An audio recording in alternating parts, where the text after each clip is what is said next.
She likes chocolate covered strawberries and wine. She likes notes that say I love you all the time. Roses at your feet, baby girl, be mine.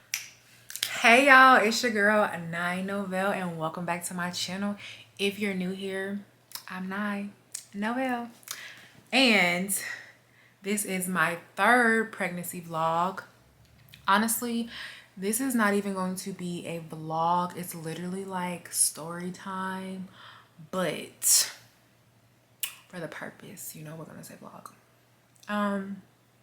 No, it's really just story time. Yeah, it's just story time. So I'm going to be talking about flying while pregnant and how my first trimester was. But before we get into that, I am officially 19 weeks as of today. And let's go to my app so I can tell y'all what's going on with baby Blue. So it says your baby's lungs are developing. That makes sense as to why I'm out of breath today. Yeah, I'm super out of breath today. Maybe because I be doing a lot. I'm just tired. But I'm gonna tell y'all what the app say. So you may have noticed that your veins in your arms and hands look plumper. Your uterus has reached a large enough size that it can put pressure on your blood vessels. After meals, blood is diverted to your stomach intestine to absorb nutrients through the gut wall. This means your heart is working harder and your heart rate speeds up, trying to circulate the blood.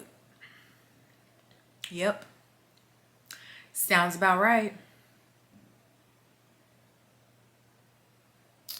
It also says the baby continues to put on weight and is now growing bigger more rapidly. Their skin is coated in a layer of fine hair called lanugo, and oil from skin glands has coated the body. Yeah, so that's what's going on with baby Blue.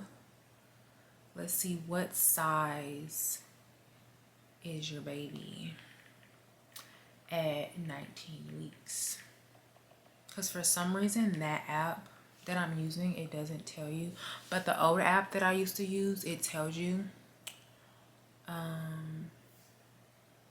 Not what size fruit is your baby? Oh, what is that?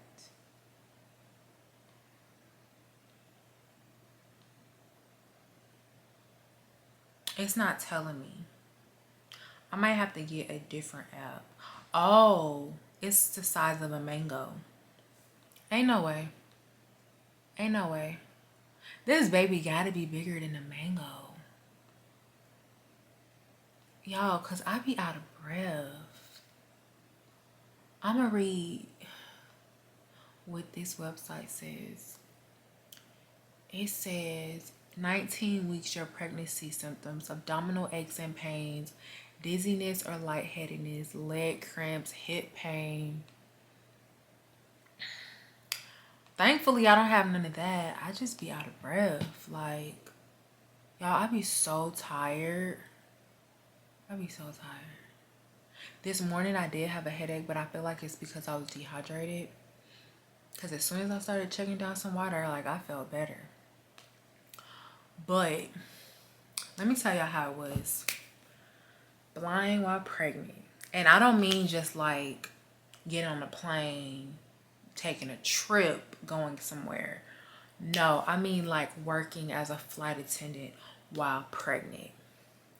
Now, mind you, when I was still working as a flight attendant while I was pregnant, I was in my first trimester. At this time, I did not know that I was pregnant. The symptoms were there, but I was just not thinking that I'm pregnant, I just thought, okay, maybe I'm hungry, maybe I'm just tired, or whatever the case was. No, baby girl, you pregnant. So the symptoms that I had, I was nauseous. So, and it wasn't like morning sickness nauseous. It was more like getting car sick in a sense. So especially like on the plane, like usually I like turbulence. Usually turbulence doesn't really bother me. I know that sounds crazy, but turbulence never really like bothered me until I was pregnant. Okay, like it was to the point where like we hit a little speed bump in the cloud, and I'm like, I know I didn't just throw up in my mouth and swallow it, but that's really what it felt like. I had really, really bad heartburn. Like, and I still have heartburn, but it was really, really bad on the plane. Like, I would eat a Biscoff cookie and I had heartburn. I would drink club soda and I have heartburn. Anything I put in my mouth on the plane gave me heartburn. It was insane. It was to the point where I didn't want to eat on the plane. What else? I was getting like dizzy and lightheaded. So like I would be on the cart with another flight attendant, you know, we're doing the beverage and snack service, and I'm like losing my balance. Like, what's going on, Ayana? You have 2 feet, 2 legs. Why are you not balanced? Like my equilibrium was off or something. Lightheaded for sure, like, and I think that's why I kept trying to eat, because I'm like, okay, maybe I didn't eat enough. Maybe I need to eat because that's why I'm lightheaded. It was just weird. I got tired really, really fast. Like when you're a flight attendant, like you can have long days, but you can also have like short days depending on like where you're going or whatever. But on average, we work maybe 12 hours a day. And that's from like the time you wake up to the time you go to your hotel. And I literally felt like okay, so usually when I work a 3-day trip, by the 3rd day I'm exhausted. Like, thank God it's the last day, like I get to go home today. No, y'all, after the first flight on the first day, I was like exhausted. Like, how am I gonna get through this trip? There's no way I'm gonna get through this trip. Like, I'm so tired. And I'm thinking to myself, Mayana, you flew from Atlanta to Fort Lauderdale. Why are you so tired? But I was tired. I was exhausted, okay? Exhausted. And honestly, that's why I decided not to like continue to work throughout my pregnancy, because I was tired, y'all. Like I was really, really, really tired, okay? So I just feel like being pregnant as a flight attendant is not for everyone. Now, there are some flight attendants who still fly like up until they 6 months, 7 months. Not me. Not me. Because I know what I can handle. And yes, I probably could have handled that if I just pushed through. But at the same time, like, I'm not trying to overexert myself, because I've done that before and I passed out. Like, I passed out. Not in this manner, of course, because I've never been pregnant as a flight attendant. I'm pregnant, whatever. But it's not for everybody. So my advice to you, if you're pregnant and you're watching this and you're trying to figure out if you should still work as a flight attendant, listen to your body, sis. Listen to your body. Because at the end of the day,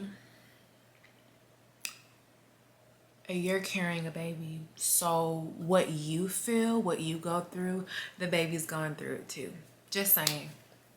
But that's your own personal preference. You know, maybe next time I get pregnant, I might fly till I'm like 5 months, 6 months, who knows. But listen to your body. That's very, very important. And that's something I am still doing while I'm pregnant, because I don't know, you just have to listen to your body. Like, yeah. I probably say listen to your body like 22 times. But yes, it's very important. What else am I supposed to be talking about in this story time? How my first try, I can't even talk. How my first trimester was.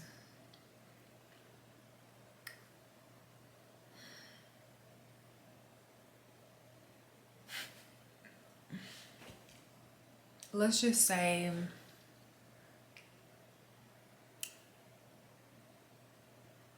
me and Jesus talked a lot. We did.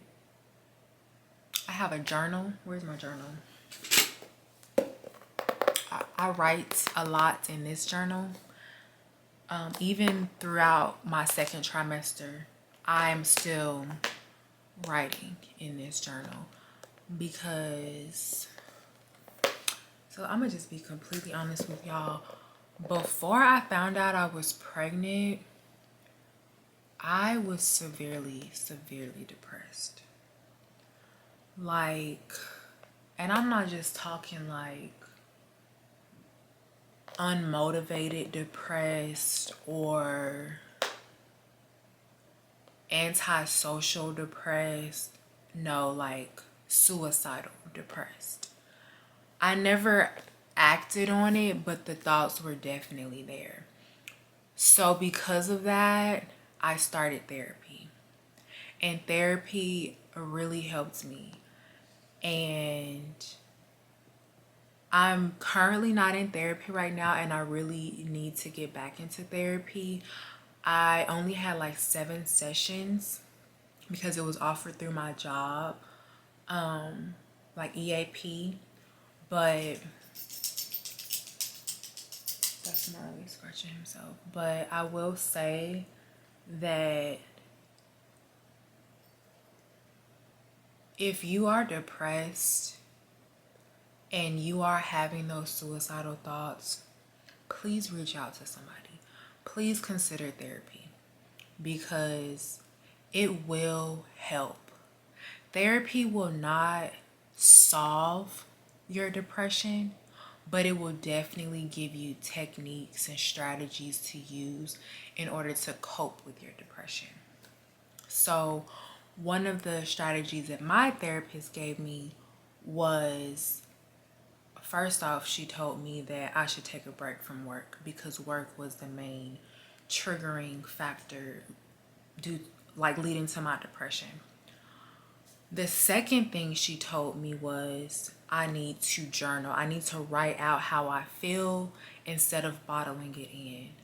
Because it was to the point where I wasn't telling people how I was feeling because I felt like they were biased or judging, or I just, not even like biased or judging, because there are people in my life that I can talk to without being judgmental, but I just felt like I needed to stop putting all my problems on other people. That's how I felt. So I needed to talk to a neutral party. And writing definitely helps, to the point where I done wrote some poems. And yeah, the third strategy, technique, or whatever that she told me was to start back doing things that I enjoy doing, which I haven't really done the third one yet, but it's okay because I will do it eventually or whatever.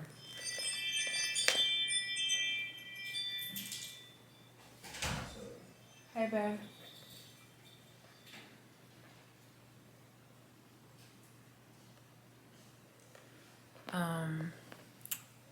So yeah, I definitely feel like people should consider doing therapy because it does help. It does not solve the problem, but it definitely helps you cope with the problem. But anyways, back to my symptoms that I was having when I was in my first trimester. So I didn't have like morning sickness. I had all day sickness, to the point where like I wouldn't wake up and throw up, but like I would wake up, eat something, throw up, eat something, throw up, eat something, throw up. Everything I ate made me throw up. It was very exhausting to the point where I was losing weight in my first trimester. I'm like, I'm supposed to be gaining weight. Why am I losing weight? But it's because my food would not digest properly. It's like the baby, I didn't know what he wanted. I thought I knew what he wanted, but he didn't want that, so he threw it up. He or she, because I don't know the gender. And I remember one day I was like craving chicken. Like for multiple days I was craving chicken. I'm like, I don't even eat chicken. Like I haven't eaten chicken since 2016. Why am I craving chicken? So I went to a restaurant and I ordered me some chicken and I ate the chicken and it was so good and I did not throw up. I did not throw up. So after that, I just kept on eating chicken because I'm like, okay, well, this is the only thing that's actually going down. Then I get into my second trimester. I threw the chicken up, so I don't eat chicken anymore. I don't know, maybe it was just a phase, but that was weird. As far as cravings, I didn't really have cravings other than me wanting the chicken that one time. What else? Tired, extremely tired, always wanting to sleep. I was taking naps throughout the day. Now I don't really take naps throughout the day. But around like between like 1 p.m. and 4 p.m., I always needed to take a nap. That was definitely a necessity for me. What else? I was always tired, always sick. Ooh, as far as my skin, and I'm still like a little bit breaking out, but my skin has been like breaking out so bad. Like all right here I was breaking out, on my chin I was breaking out, and now I'm like, I have like fine bumps on my forehead, and then my skin is so dry. Was so dry in my first trimester and it's still so dry. But something that was really triggered in my first trimester was my eczema. Like eczema going crazy. Mind you, like I had eczema when I was younger, and you know, I thought it healed. Like with age, it came back full force. Like the creases of my arms, super black and itchy all the time.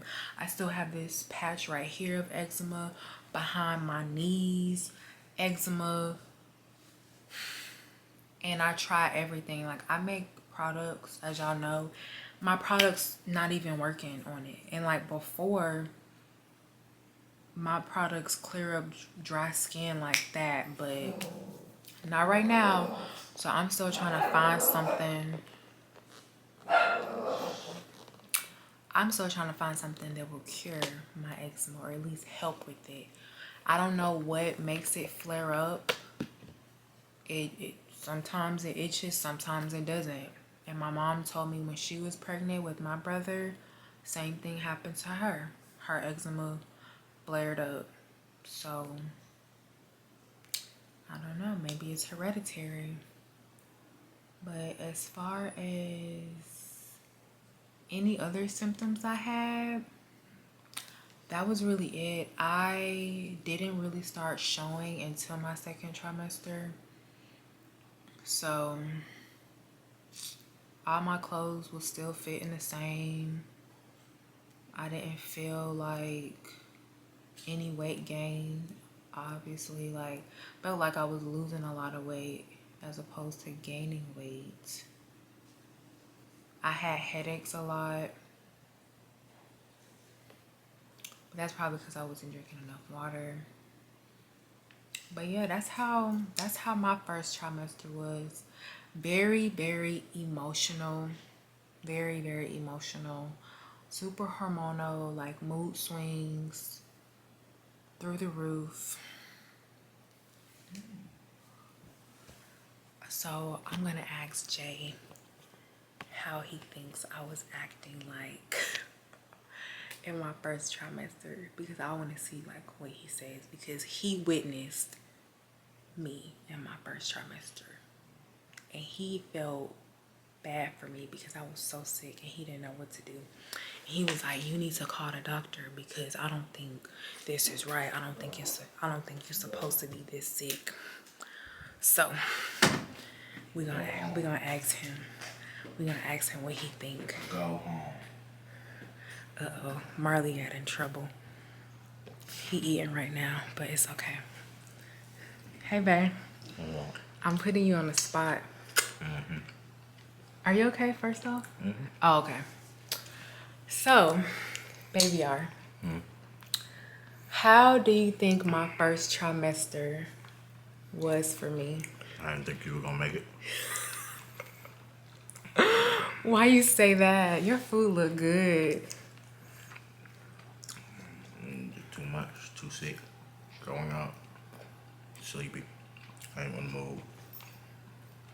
Yeah. That first one was rough. Dang, is it good? I'm hungry. I'm hungry. Okay, I'm gonna let him eat his food.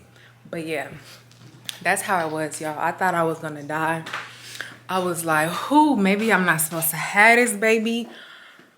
Because it was rough. It was definitely rough. But we made it through. And now we're in our second trimester and we're living life. And we're making the most out of it. And now I'm super excited to be pregnant. At first I was just like, who child? This is rough.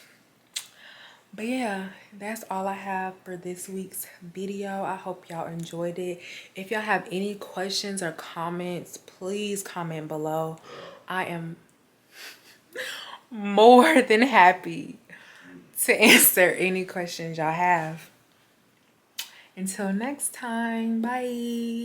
Baby girl, be mine. Yeah. Hey.